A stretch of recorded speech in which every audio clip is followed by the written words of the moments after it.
Hello, everyone. My name is Allison Campbell with Estrella Consulting, and I am so glad that you are here to watch our virtual visit series. I'm welcoming Jill Medina from Bucknell University in Lewisburg, Pennsylvania, to join us today. So thank you so much, Jill, for joining us. Well, thanks for having me. I'm glad to be here. Yes, we were just chatting that we are both West Side Cleveland based, but it's such a small world. And hopefully we'll get together in person versus the virtual, but this will work for everybody for now. So, can you tell us a little bit about how long you've been with Bucknell University? Yeah, so I joined the Bucknell team in 2020 at a time when nobody was visiting campus. We had work pods. We were on campus once a month for about a week at a time, and I'm still a hybrid employee, so I go to campus once a month for about a week at a time. Ohio is my recruiting territory. I also have Hawaii because every person on our staff has either a state, a region, part of state, country, countries. Everybody who applies to Bucknell has a counselor. So no matter where you're from, you will have a human to connect to through the process. I've been in higher education for going on 30 years now in various roles, most of which has been in selective college admissions. That's great. Um, for those viewers that don't know exactly where Bucknell is located, you said you're working remote. Can you give us a little bit of insight of where you're located and about the campus? Of course. So Bucknell is considered central Pennsylvania, which is lovely. We're surrounded by millions of acres of national and state parks. We're just on the northern tip of the Appalachian Trail that connects to the Allegheny National Forest. So if you like outdoor activities, that's great. But for a frame of reference, if you were to take many people are familiar with Penn State University. So if you take a pin where Penn State is and go about an hour east, you will get to Lewisburg. So for me, driving from Ohio, I get on 80, I make a right to get on 80, and make a right to get to Lewisburg to get off of the highway. So it's really very simple to get there. That couldn't be more true. My cousin went to Bucknell, and I just remember just getting on 80 and riding it out for about 5 hours. So it is a beautiful campus. It's a great location. I think the town is adorable. It's really got a lot of charm. And it was funny. I was speaking with one of the reps at maybe one of the college fairs, and they were just saying that depending on how you enter the university, like some people completely skip the little Yes. downtown area, and they're like, that's such a disservice. It's such a great downtown area that now they've been giving coupons after the end of the tours to encourage students to go to the bookstore because it's located downtown. I'm like, that's Yes. a really smart thought. That's a really good Yeah. idea. So when families do come to visit, if they're there in person, so this year, if you visit campus, we're going to waive your application fee. So that's something that's really exciting. If you've already applied, that won't work. We don't have the ability to give a refund. So for those in the future, in the next several years, that's something to bear in mind. When you arrive, you get a tote bag, and the only thing in the tote bag are your coupons. Otherwise, we have bookshelves on either side of the lobby, and you get to customize your information packet based on your interests. You can see some of it in our virtual welcome center. So for those families who can't get to campus for a variety of reasons, you aren't left out of the information sharing. You can go to our virtual welcome center and see all, if not most, of the brochures that are in the lobby. So let's talk a little bit about those brochures. I'm assuming a lot of those have to do with the majors that are offered or the programs that you offer. Can you highlight some of the top ones or the most like distinctive ones that Bucknell is known for? Yeah, so something that's different about Bucknell in the world of universities, we are smaller. So we're at under 3,900 students, and we're an undergraduate focused university. That means we have no graduate students teaching in the classroom. So all of the faculty who are instructing students are terminally degreed in their areas and have full expertise. So that's a bit different in the world of universities. Many of the classes are taught by graduate students as opposed to professors, and faculty work on research and working with upper class students in terms of graduate degree students. So that's one thing that's different about the Bucknell learning environment. The other thing is that we're sort of a liberal arts plus environment. So we have Bucknell University has three colleges: the College of Arts and Sciences, the College of Engineering, and the Freeman College of Management. So students do apply to Bucknell to a specific college and a specific major. And we Okay. review applications with that context. So those two aspects make Bucknell a little bit different from liberal arts colleges and a little bit different from universities. In the Freeman College of Management in general is our most selective program. We're Okay. looking for around a class of 1,040 students. And depending on the year, sometimes, it varies because of where upper class students are enrolled. Somewhere around 200 students are our goal for the first year class is for the Freeman College of Management. So that makes it highly competitive. Within the College of Engineering, the two most popular programs are mechanical engineering and biomedical engineering. And by most popular, so in general, our admit rate is, I don't know, anywhere from 25 to 30% overall. Okay. The majors that I've cited and the Freeman College of Management have admit rates that are lower than the institutional overall admit rate. Okay. Okay. So if you were potentially undecided, would you just apply under the College of Arts and Sciences? Is there like an undeclared major for students? That's a great question. There are actually undecided options for all three of the colleges. So if you do know you want to go into business or engineering, you do need to apply to those right away. So I mentioned we're looking for a class of about 1040. 200 or so are in engineering and Freeman College of Management. So the largest of the three colleges in arts is arts and sciences. So you cannot start in arts and sciences and shift your major to engineering or management. Now you do the reverse. So we have fewer students in arts and science, in management and engineering, and they can go into the larger College of Arts and Sciences. But if you want to go into engineering and you don't know what kind of major you want within that, absolutely you can apply undecided engineering. You can apply undecided management as well. Okay, that's great to know. Yeah, that is a little tricky, and I'm sure that's hard to sometimes explain to a family. And I think too, as we're working with 17-year-olds, 16-year-olds, to tell them, oh, you need to know what you need to do for the rest of your life. And they really haven't had that type of exposure. And, there is, that 10%, 20% that are really focused on engineering, or, they want to go into accounting or business or finance.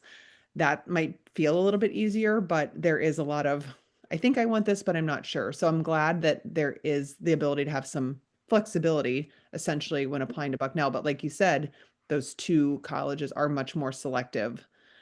So you should probably, word to the wise, if you're watching this, is get an internship, do an externship, do some shadowing, do some sort of assessment, like making sure that this is really what you're interested in versus like, oh, mom and dad told me I would be really good at engineering because my STEM scores were high. Like that might not be for you. So it's a very good tip. Thank you for explaining. I'm Liberal Arts Plus. I also take notes during this because we upload the notes for our team as well. So if they, need something like a quick hitter about a college, they have that as well. So as Great. you are recruiting, what type of students are you looking for? What type of student would thrive at Bucknell? So given the nature of the liberal arts plus or liberal arts pre-professional, we tend to get students, a lot of whom do know what they want in general. They might not specifically know what major, but they already have identified something that they're passionate about. The Bucknell students are academically very driven. They might not have had an opportunity necessarily, but they are curious about what could come to be. We have in the Arts and Sciences College 2 years where students can explore the curriculum. In a pre-professional program, they do have in engineering and management this first semester required class that all students in management are taking, or all students in engineering. That gives them the opportunity to work with faculty in all of the majors and explore each of the majors so that they do get a sense of what they want. So how does that translate into the type of student we're looking for? It's the type of student who isn't afraid of asking those questions of themselves to say, am I comfortable putting myself into a class that I might not know anything about, but I want to find out what it is. We have students who end up, this is not a requirement, but we do have students who double and triple major because they've asked those critical questions. They are interested in the intersection across different disciplines. So that intellectual curiosity is really important. More than half of our students go on some sort of study away experience. So that curiosity about the world. But some people say, does this person have to have been like the president of a student club or organization? And no, that an applicant does not have to have had any of that. I think the successful students are those that can tell their story in their application and tell us who they are, because that's the only time we get to hear who they are is in their personal statement. Yes. Do you accept, this is kind of a sidebar, but do you guys accept Glimpse? So, okay. So Glimpse is like the 60 to 90-second video that can accompany an application. We've seen more and more colleges that have been accepting that, but we are deep in the throes of essay writing right now, and it's all about storytelling. You know, they can see your application, they can see the rigor of your courses, they can see your test scores, maybe they can see all the activities that you're in, but like Jill said, they want to know who you are and how you're going to contribute to the campus community, how you're going to be in a classroom. Are you a curious learner? Do you have a variety of interests? You know, are you diversified? So that's really important. And I think, you know, that'll help us as we advise students to see what type of student would be a good fit at Bucknell. What are you seeing as far as trends with your applicant pool, or like, are you seeing more students from a particular area or a particular major that's getting real filled up? I know you said that management and engineering was always popular, but any trends that you're seeing right now? So in the applicant pool, I think, Bucknell has done a really great job of expanding its reach into other areas. Decades ago, when I was looking at colleges, Bucknell was really seen as a regional institution, very Pennsylvania centered. But now we have a national and international student body that continues to grow. We have regional representatives. We have one in Massachusetts, one in North Carolina, and one in California. So they represent various areas of the country where we either want to maintain or grow our applicant pool. So the number of states that students come from continues to grow. We're almost at all 50, but that does vary year to year. And then I think in terms of majors, the most popular majors that I cited within engineering and management in the 5 years that I've been at Bucknell have consistently been those. I think, for families, and you mentioned students choosing majors because parents tell them to. That is something that continues to be a trend. As I have worked with students in the college application process for over 22 years, it used to be in the past, families were asking questions about connectivity and engagement. What will my student be involved with? How will they make friends? What kinds of things does your campus offer? And now families and parents are really connecting immediately to outcomes. What's my student going to do with this? How will this be connected? LinkedIn just released their survey of schools that are, best leverage success in the future. And we were number 1 and 21 just in the liberal arts rating. So those are very high ratings. So we do have a successful outcome for our graduates, but that is something that, I don't know, 15 years ago wasn't the primary concern among families. So I see that trend staying the same, given the economy, given all of the things. People are less certain. And I think they've always been less certain about, what does a liberal arts education get you?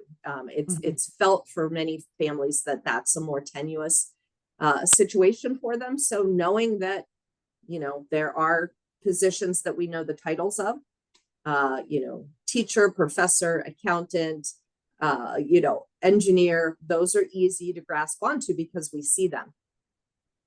Yeah. Yeah. I feel like you nailed a lot of topics on the answer to that question. I had a parent that sent me that LinkedIn article the other day, and it's such a huge investment. I mean, college is expensive. It's a time investment. It's the biggest financial investment you'll probably make outside of buying a home.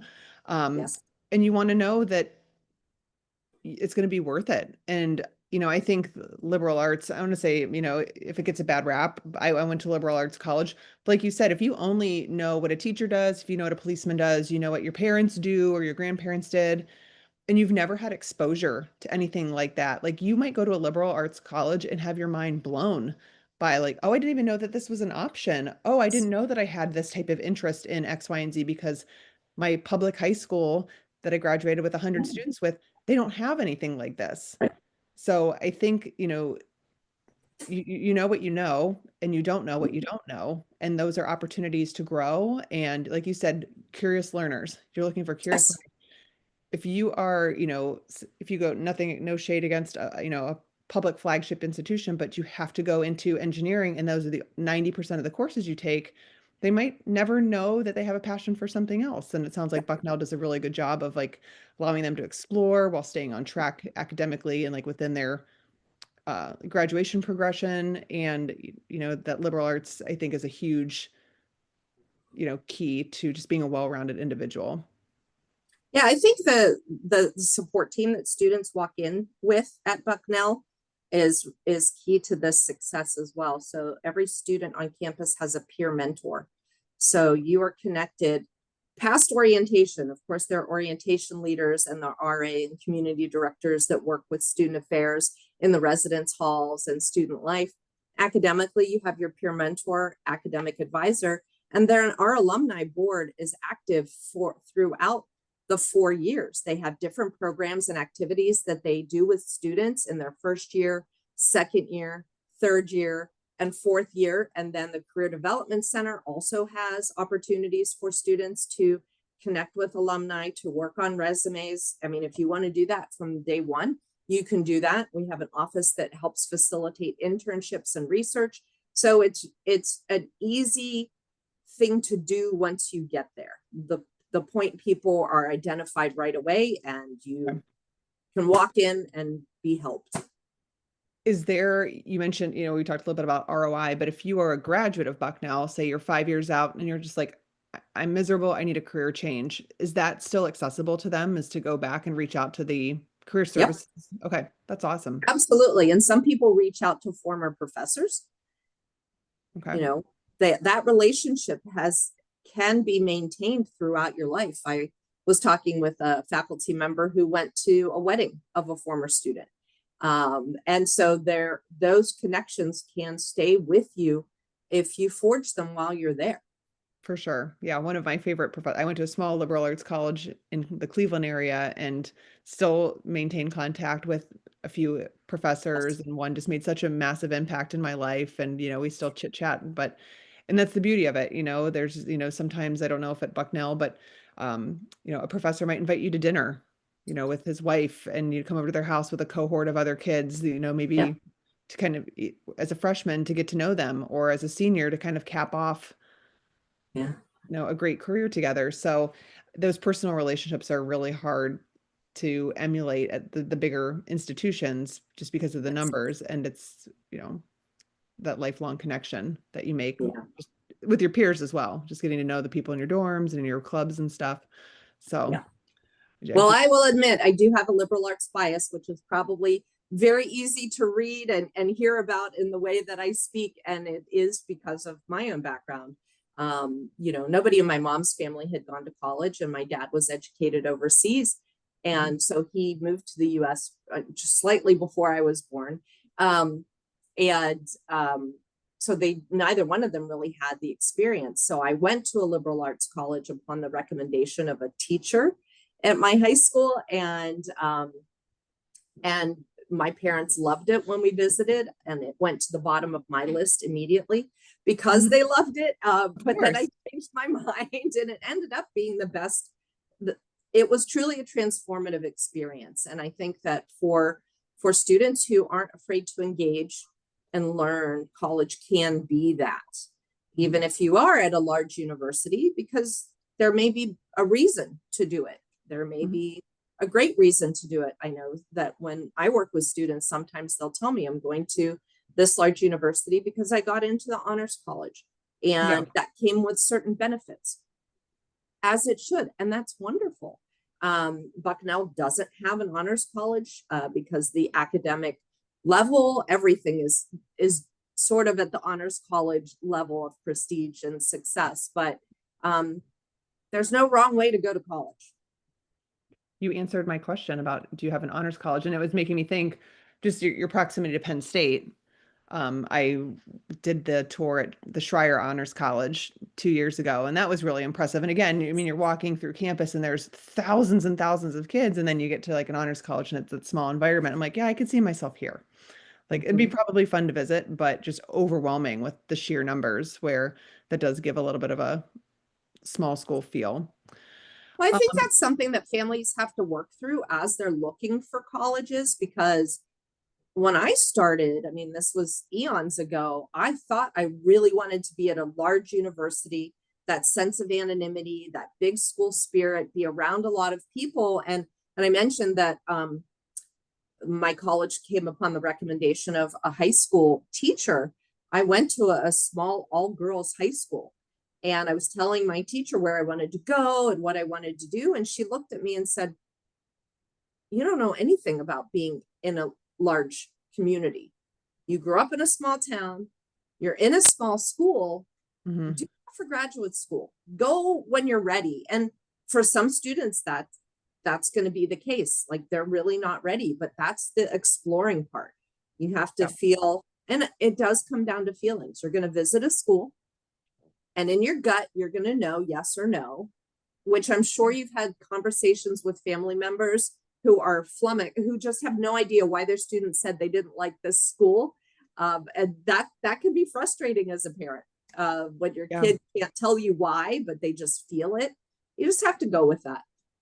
Yeah, 100%. And we're such big advocates of students visiting campuses. And I know that it's not for everybody's budget and time constraints, but I think if you were able to narrow it down maybe to your top three, or even if you're watching this and you're a little bit younger, if you're a freshman or sophomore in Ohio specifically, I mean, there are so many options. You can, within 2 hours, you could be at a large public flagship with 50,000 students. You could be at a medium-sized state school in the middle of nowhere. You can go to a private school, in a Yeah. suburban atmosphere or a rural school with 1,000 students. I mean, you can get all of those demographics and there's no harm, no foul either. Just visit, walk on campus. And again, I've had students be like, we didn't even get out of the car. Like we just drove through because I knew it wasn't for me, or I thought this was what I wanted.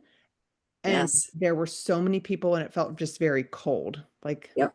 everybody was just kind of hyper focused on where they need to be. And, they had their headphones on. So I think taking the visit is definitely worth it. And again, if it's not in your family's budget, reaching out to someone like Jill or other admissions officers to say, like, I would love to visit. Do you have a fly-in program? Do you do any type of special bus trip? I had a school in Michigan contact me a couple months ago that they were doing a senior bus trip in the fall, and if I had anybody that wanted to go. And then they asked me if I wanted to be a chaperone, to which I said no.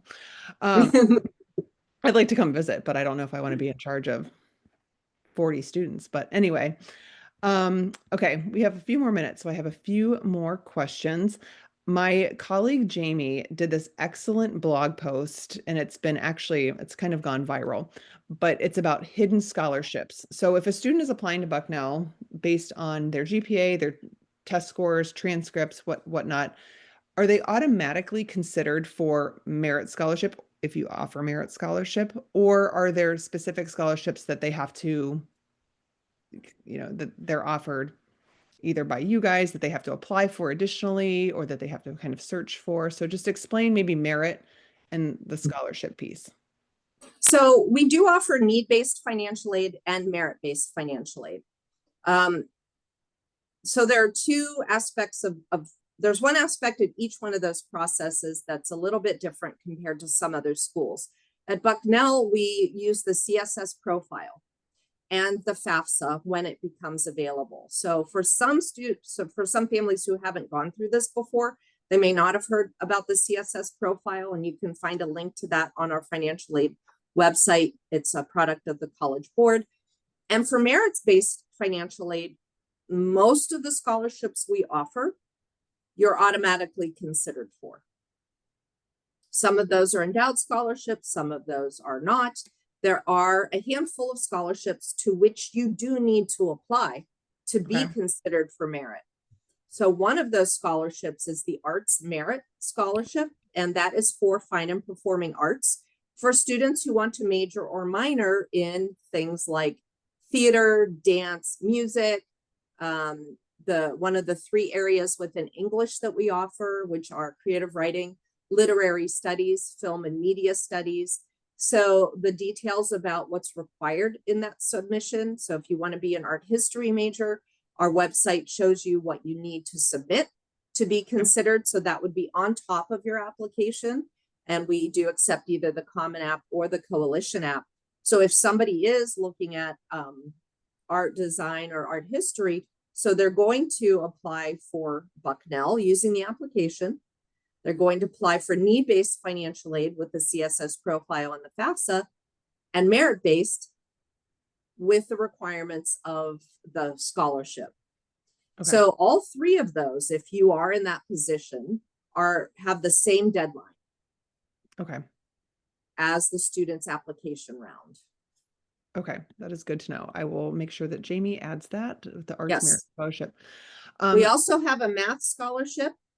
Okay. We also have an accounting or data analytics scholarship, and those also require applications. But the full list is on our website. It's divided up into a section of those scholarships that you'll automatically be considered for and the ones that you have to apply for. Okay. Good to know. So a mix of both, but there are definitely a few additional ones that will they be notified by the, maybe when they're accepted, is it like you are eligible for the math scholarship, or is that something that they would just have to seek out on their own and do their own due diligence? No, so once a student applies, and in the beginning we talked about us reviewing by major. If a student applies to Bucknell and does indicate they want to major in math, they will get a message saying, we see that you've applied, but you haven't applied for the math scholarship. Okay. And then we'll give them that link. Okay. I will look that up and I will add that to my notes. Perfect. All right. Let's focus on one last question. I feel like we could keep going, but my last question is, what do you feel makes Bucknell unique or special? So why Bucknell essentially for a student?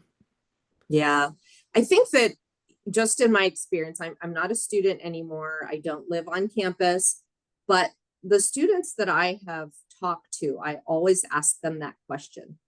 What type of student wouldn't fit here?